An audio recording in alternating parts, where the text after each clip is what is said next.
Sir एक सवाल अर्चना जी का है, ये बोल रही हैं कि इतनी ऊंचाई पे इतनी ठंड में आपने शूट किया, तो बोलती हैं कि वहां पे रम वगैरह भी मिली या राजश्री प्रोडक्शन ने बोला कि कंबल भले 2 ले लो, हम धार्मिक लोग हैं, रम एक भी नहीं मिलेगी? I think we were high on life over there. वाह वाह। इसकी जरूरत नहीं पड़ी. हाय हाय। सर एक और बार बोल दीजिए ये डायलॉग, क्योंकि मुझे ऐसा लग रहा है आप इतनी झूठ इतनी आराम से कैसे बोल सकते हैं. We were high on life. We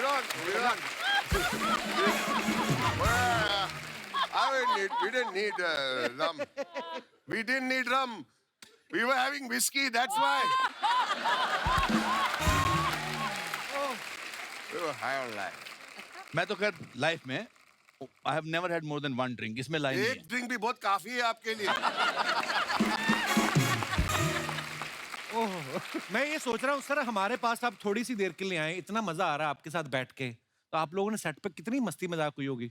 ma'am ये तो शांत बैठने वाले हैं नहीं. नहीं, बहुत मस्ती करते थे सब लोग। Neena has a very very one liners इनके जो होते हैं वो बड़े मशहूर होते बड़े हैं. कमाल के होते हैं. इनका पहला दिन था और I am sure she was nervous और व्हाटएवर जो भी मतलब पहले दिन की थिएटर की होती है. फिर इन्होंने मैं और बमन साथ में बैठे थे और ये दूर बैठी थी. हम रिसेप्शन यार पे आप खड़े मुझे हर बार करेक्ट क्यों करते जा रहे हो यार? मतलब दोस्त हैं, सच इसका आप मतलब- झूठ बोलते हैं ना, इसके लिए मैं सच नहीं बता नहीं देता क्या हूं. बिल्कुल भी नहीं. हम लोग मतलब ये मेरे reception मास्टर पे- जी का रोल कर रहे हैं. मैं आपको स्क्रीनशॉट दिखाता हूँ एक. मैं जैसे एक होता ना एक महफिल में एक आंधी होता है जो डिसाइड करके रहता है कि मैं एक करेक्ट करना है. जैसे मैं जी पराठे वाली गली में था चांदनी चौक. ले जी चांदनी चौक में पराठे वाली गली है ही नहीं, वो तो दरियागंज में है. तो फिर आप ही बताइए. मैं चुप बैठता हूँ और क्या. जैसे मैं एक किस्सा, एक आदमी बहुत झूठ बोलता था. तो उसका दोस्त उसके साथ रहता था.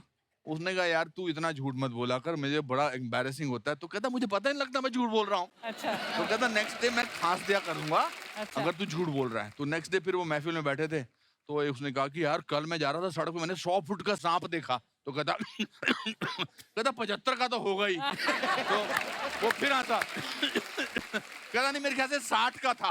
कहता इससे कम नहीं हो सकता. सूरज जी का जो अंदाज है डायरेक्ट करने का, सूरज बड़जात्या जी का, ऐसा लगता है कि मतलब ये एक्टिंग करने को बोल रहे हैं या कह रहे हैं कि आप चलो घंटी बजाओ मंदिर की. He is so pure human being.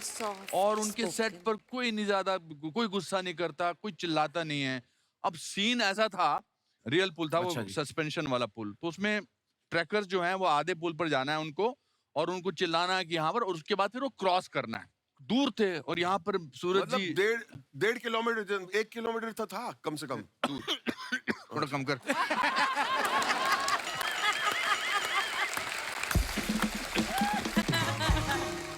मतलब हाँ आधा पौना किलोमीटर तो होगा. सोने से कम नहीं होगा। काफी था. उससे कम नहीं होगा. सॉरी. अब आप मेरे साथ आ जाइए. मैं आपके साथ आ जाता हूँ. तो जो ये हमारे ट्रैकर्स थे उनको समझा दिया. तो वो भी बताइए कि वो सबको समझाते हैं कि हाँ इंडिविजुअली समझाएंगे. बेटा आपको ऐसे चलना है, ब्रिज पे जाना है. ठीक है बेटा, आपको बेटा जैसे जाना है ब्रिज पे जाना है. सुन लिया? नहीं आपको वहां तक जाना है, ब्रिज पे जाना. तो वो आधे ब्रिज पे चले गए. उनको 10 बार समझाया कि तुमको जाना है, फिर मैं बोलूंगा आगे जाना है, इसके बाद शोर मचाने के बाद. अब वो ये हो गया, मैं खड़ा हूं यहाँ पर, ये सूरज जी हैं. Start sound. और ब्रिज वहां है. Camera action. अब वो सुना चले- उन लोगों ने और फिर ब्रिज पे गए नहीं फॉर सम रीजन. इतना समझाने के बाद भी बच्चे गए. तो सूरज जी टेंशन. बेटा बेटा आगे बढ़ो बेटा. तो अभी वॉल्यूम बढ़ाना पड़े. बेटा आगे बढ़ो बेटा. कोई सुने रे. लास्ट टाइम बोलो. बेटा आगे बढ़ो.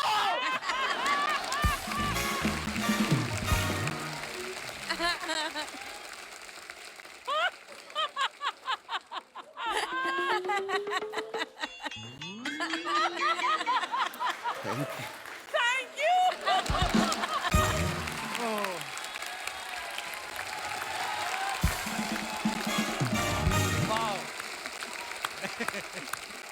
लवली, love बहुत this अच्छा किया. अच्छा आम तौर पे आप सब जानते हैं कि जो भी एक्टर जो फिल्में करते हैं साल में 1, 2 या 3 फिल्में करते हैं, लेकिन 1981 से 82 के दरमियान सारिका जी ने 25 से ज्यादा फिल्में की थी। वाओ। तो उस समय इतना आपने कैसे मैनेज कर लिया? मतलब आप सेट आपके घर के पास था कि सेट कोई घर बनाया हुआ था आपने? कैसे इतनी फिल्में? उस वक्त बहुत जल्दी फिल्में बनती थी। जल्दी कितने में? आधे घंटे में बन जाती थी। फिर भी मैम बड़ा मुश्किल होता कि नहीं सर? उस वक्त लंबी जो ज्यादा वक्त लगा वो जैसे विधाता। जानी दुश्मन, उस तरह की फिल्म वो 6-7 महीने में बनती थी। अच्छा जी। जब मुझे काम मिला था तो मैंने एक साल में 57 फिल्में की थी। हाँ जी। 57 फिल्में। You can do that. इतना काम क्यों करते थे? कर्जा था आपके सर पे क्या? क्योंकि बहुत सारे काम मिलने से पहले बहुत सारी रातें रेलवे प्लेटफॉर्म पे गुजारी थी। काम मांगता नहीं था, खाना होता नहीं था, कुछ नहीं था, तो भगवान से प्रॉमिस किया था कि जिस दिन काम मिलेगा उस दिन काम को लेकर कभी मैं स्ट्रेस नहीं करूंगा। और मैं अपने दर्शकों को बताना चाहता हूं कि हिंदुस्तान में जितनी भी फिल्में बनी आज तक, 2-3 को छोड़ दो, बाकी में सब में अनुपम खेर साहब हैं ऑलमोस्ट। जावेद साहब का बड़ा अच्छा एक जुमला था उन दिनों। वो कहते थे कि you can not make Hindi film without 2 things, film रॉस्टॉक एंड अनुपम खेर। मुझे याद है जब स्ट्रगल करने गया था तो मुझे बोला गया कि आप आइए, जो grand old man Tarachand Barjatya ji आज आपको मिलने वाले हैं। तो मैंने एक प्ले किया था गिधाड़े, विजय तेंदुलकर साहब का। तो उन्होंने कहा आइए बैठिए, ताराचंद जी ने, आप कुछ मुझे एक्टिंग करके दिखाइए। तो मैंने ऐसे एंटर किया, वो बैठे थे जहां आप बैठे हो, तो मैंने कहा जी मैं बाहर से एंट्री लेना चाहता हूँ। मैंने कहा आज तो यहाँ से मैं रोल लेके निकला ही निकला, दिस इज मच बिफोर सारांश। तो मैंने दरवाजा खोला और मैंने कहा ए तुम, कहते एक मिनट रुकिए, क्या कर रहे हैं आप? मैंने कहा जी इस कैरेक्टर ने शराब पी, बाहर जाइए, दोबारा यहाँ पर कभी मत आना। बाप रे। तो इसीलिए इस गाने में सूरज ने पहली बार एक हाँ। गाने में ड्रिंक दिखाई है हाँ, फिल्म वो में। खुद ही कहते हैं। तो ये देखिए, ये इतनी इस परंपरा को बरकरार रखने वाले पूरे बड़ा हिंदुस्तान मुश्किल में होता है सर। ये बहुत मुश्किल है। इसलिए इस फिल्म को देखना बहुत जरूरी है, क्योंकि ये फिल्म आपको आशा देती है, होप देती है कि जिंदगी में जज्बा सही हो तो आप कुछ भी हासिल कर सकते क्या बात है, बिल्कुल। मीना जी के बारे में हमने एक बात सुनी मैम कि आपको अगर कोई स्क्रिप्ट पसंद आ जाए तो आप पैसे की परवाह नहीं करती, आप काम शुरू कर देती हैं। तो मेरा सवाल ये है आपसे कि कभी आपने ऐसे ही स्क्रिप्ट पसंद आ गई हो, काम शुरू कर दिया हो, बाद में पता चला हो कि स्क्रिप्ट तो अच्छी है, शूट ठीक नहीं हो रही, और फिर आपने रुकवा के बोला हो कि पहले पैसों की बात कर लेते हैं, ऐसा कभी हुआ है? आप गलत झूठी बातों पे विश्वास न कीजिए। इसीलिए मैं आपसे पूछ रहा हूँ। पहली बात, स्क्रिप्ट पसंद भी आ जाए तो मैं बिना पैसे के काम नहीं करती। सवाल ही गलत है।